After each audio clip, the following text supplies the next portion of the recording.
10x Africa.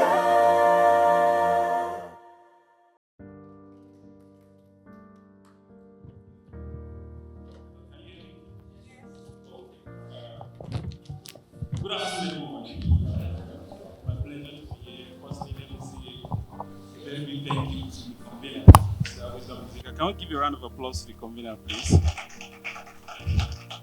And I would like to say a very big good afternoon and celebrate the co-speakers. Please celebrate them, please. You see, before I start to say anything, I want you to bring out your phone. Bring out your phone. Don't worry, I'm not going to take it. Just bring out your phone and take a selfie of yourself. Can we do that very quickly? Bring out your phone, take a selfie of yourself. And I want you to keep that picture.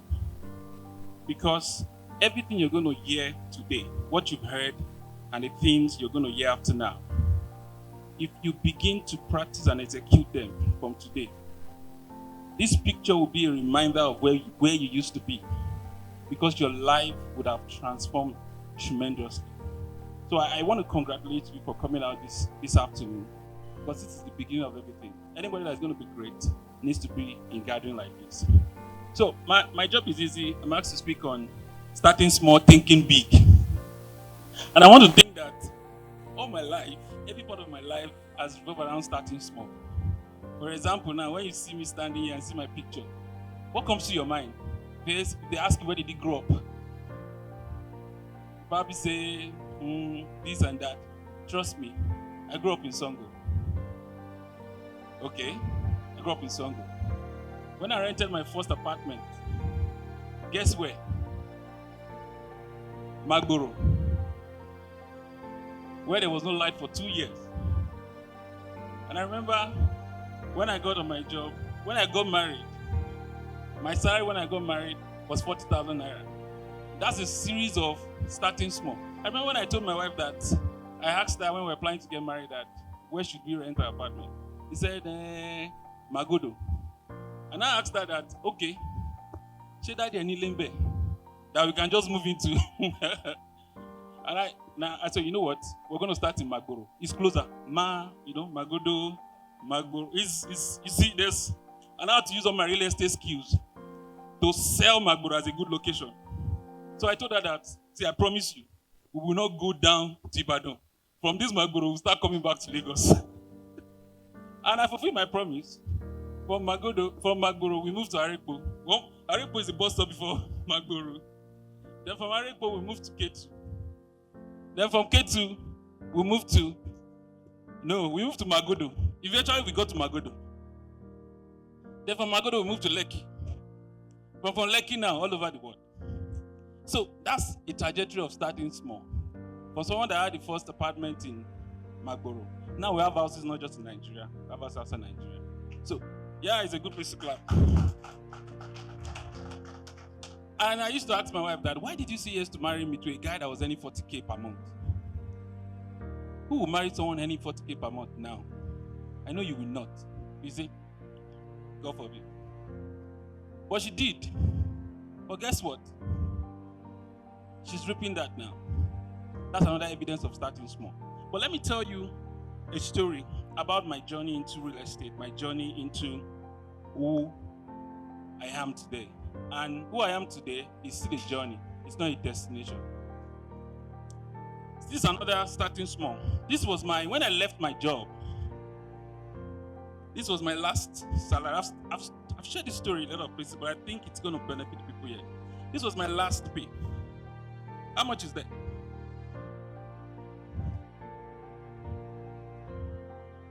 $47K. I want to see if the date is there. Thursday what?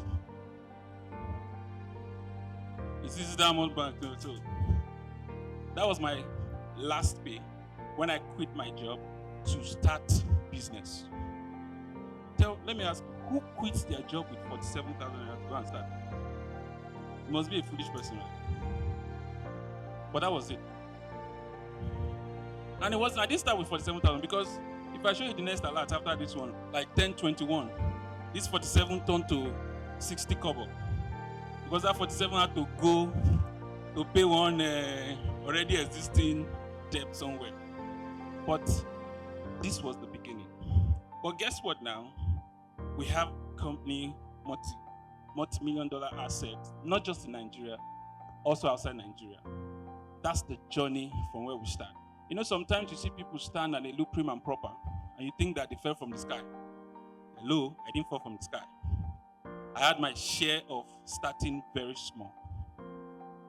And one of the things I've realized in this journey of starting small is that every great achievement we admire today, whether a thriving business or personal triumph, started with something very, very small.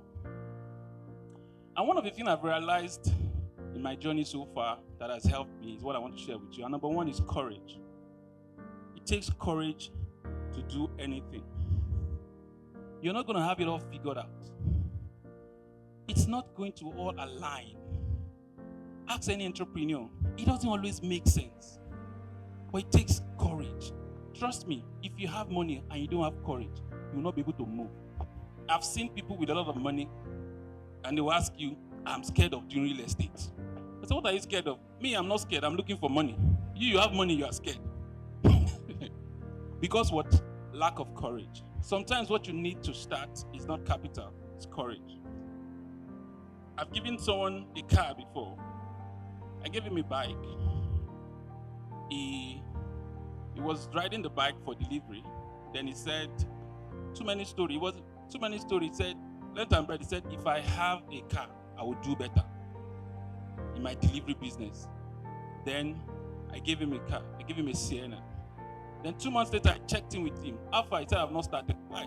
He said, because the paper has expired and I don't want them to catch me. And that was the last time I asked. Guess what? The person is still in the same level as I speak to you. What was missing? Courage. He had it all, was scared that they will catch me. Let them catch you first. What if you did your first deals and you make money and you pay for the paper? So courage is very important. You don't need a perfect condition to start. You just need to be courageous. Second thing is commitment. Please move this slide. Second one is commitment. My question to you is that, are you interested or are you committed to your dreams? A lot of people are interested in doing many things, but they are not committed to it. I want to, I feel like I will do it. Or they are not committed to doing it. Talk is cheap.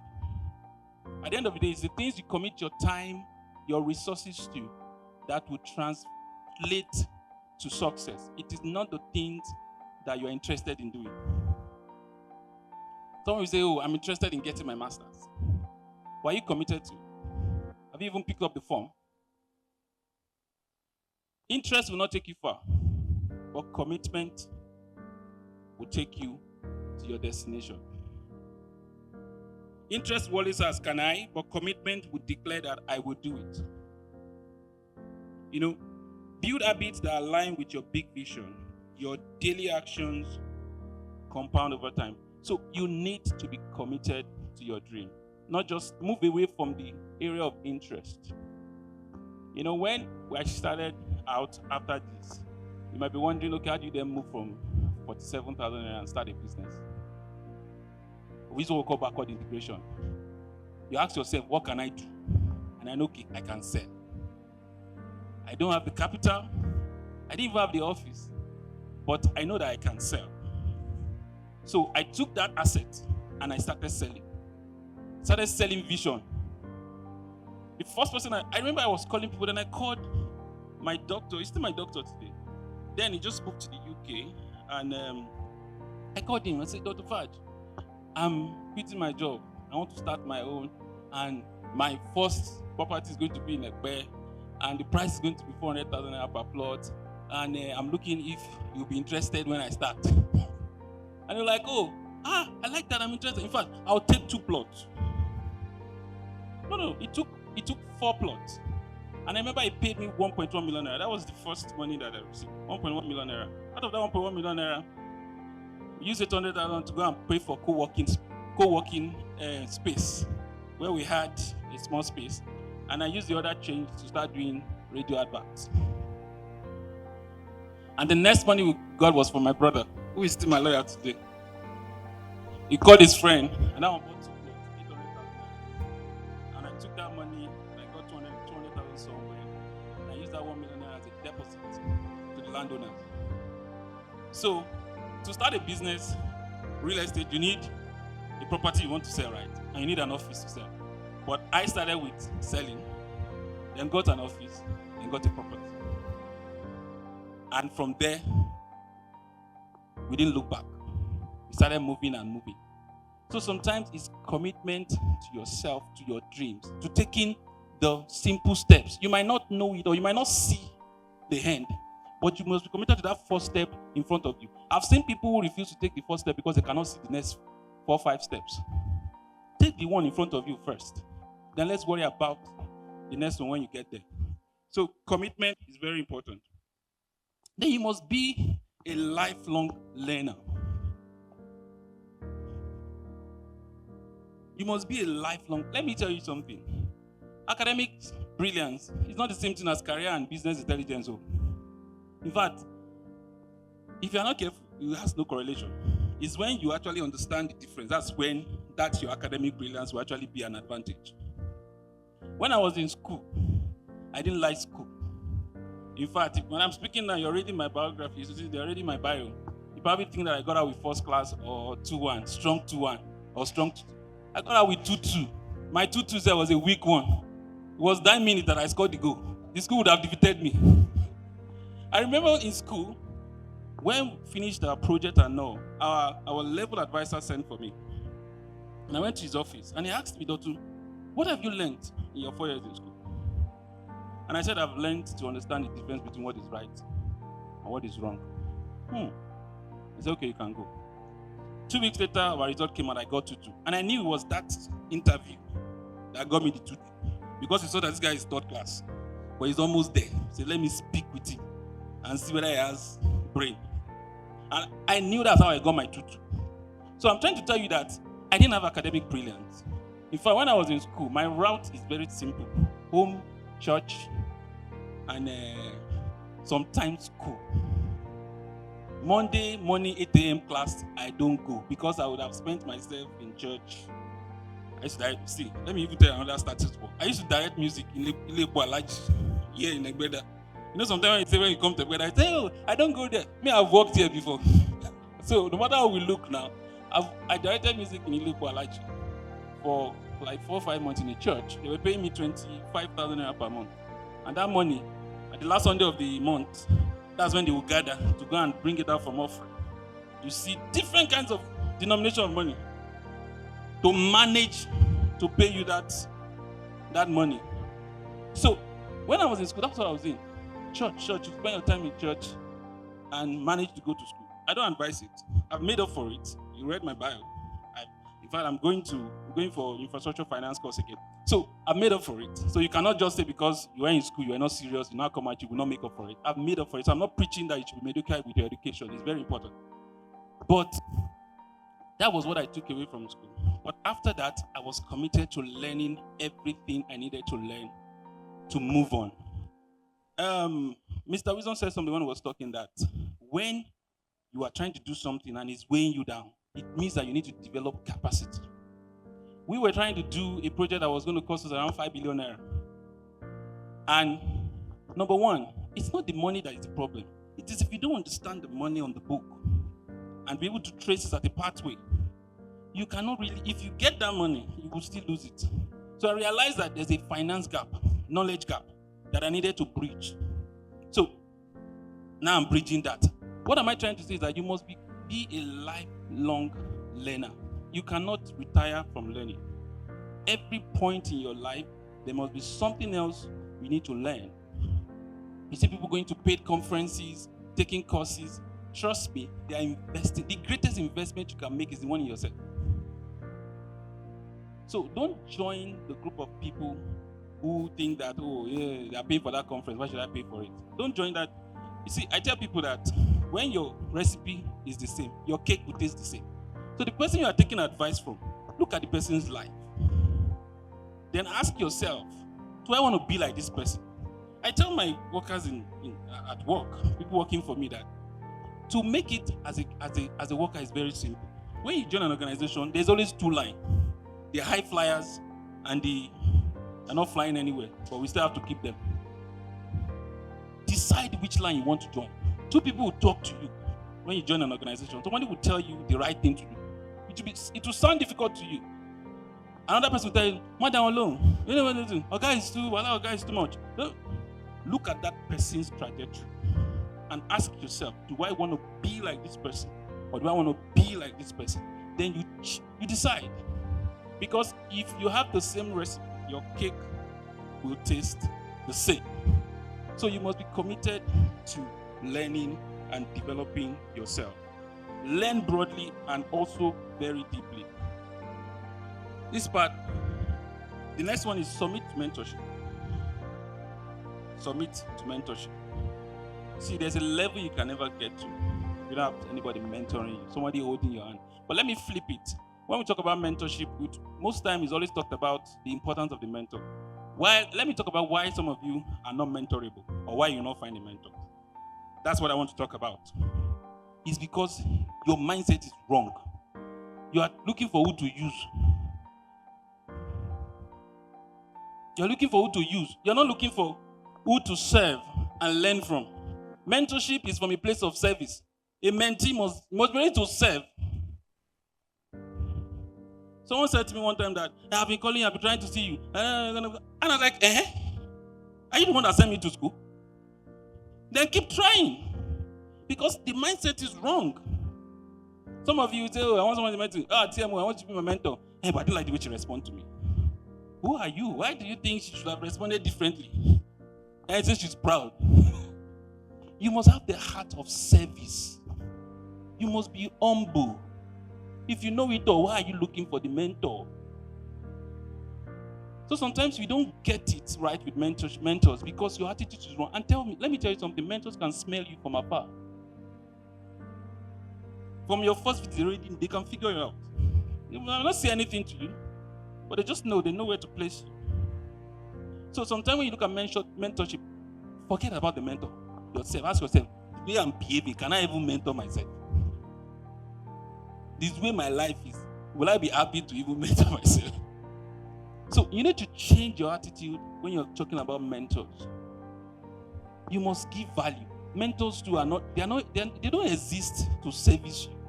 What value are you giving to your mentor? You just go there today, ask for advice. Go there tomorrow, ask for advice. What value are you bringing to the table? Your mentor will call grading. You know, Mr. Wisdom, I'm not sure you have a lot of mentors that are not here. Now they will call you and say, can I come and see you on Monday? You cannot come and see me. Why would you come and see me on Monday? I host conference too. And I have mentees in the real estate sector that didn't attend the conference. But yet they're trying to book meetings to come and get advice from you. How now? So you must change your attitude when it comes to mentorship. Submit to mentorship, but most importantly, you need to have the right attitude, or else you won't get anything from it. And also sometimes, I think mentors should charge money. Even though I don't do it. But I think they should charge you money. Because maybe when they charge you money, you have the right attitude and do the right thing. Then this leverage technology, Then when we were walking in and someone was talking to us about what do I think about technology taking jobs and all. And I said technology will only take jobs from people who don't have brain. Because technology is the solution, right? And solution is meant to be applied. It's human beings that apply the solution. So if you're not leveraging technology, then you stand a risk of, getting stripped away. If you're a career person here, you need to start figuring out how can you use technology to enhance your efficiency and your output. If you're a business owner, you must know how to leverage technology to be able to. His experience from doing refinery, and he said if you had to do it again, he wouldn't do it. He said if he had known that it was going to be this difficult, is he not the richest man in Africa?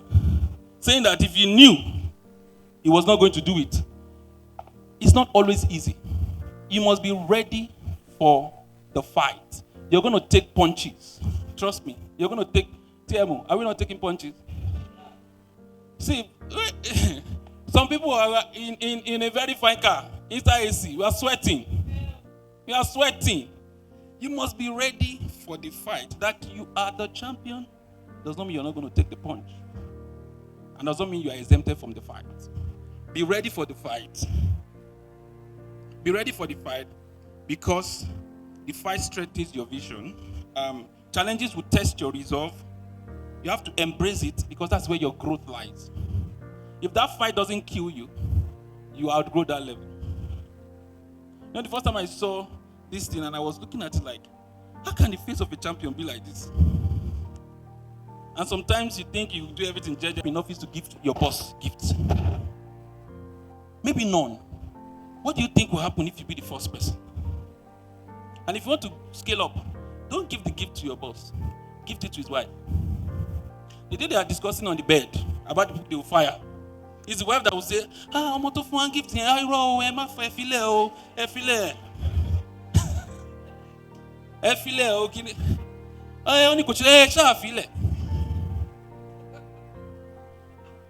have one guy in my office. That guy can hear me die. Even me, I used to feel myself. Who won? Who won? And that thing used to enter my brain. Anytime a child is saying, leave Lawa, just leave Lawa. Just leave Lawa. If his dead is to help me, leave you. So, learn to touch people by honoring them. It's very important. You know, it's a lot of things I can begin to tell you, but if you practice that honor principle, it's going to open a lot of doors for you that your hard work and your money can open for you. Thank you very much.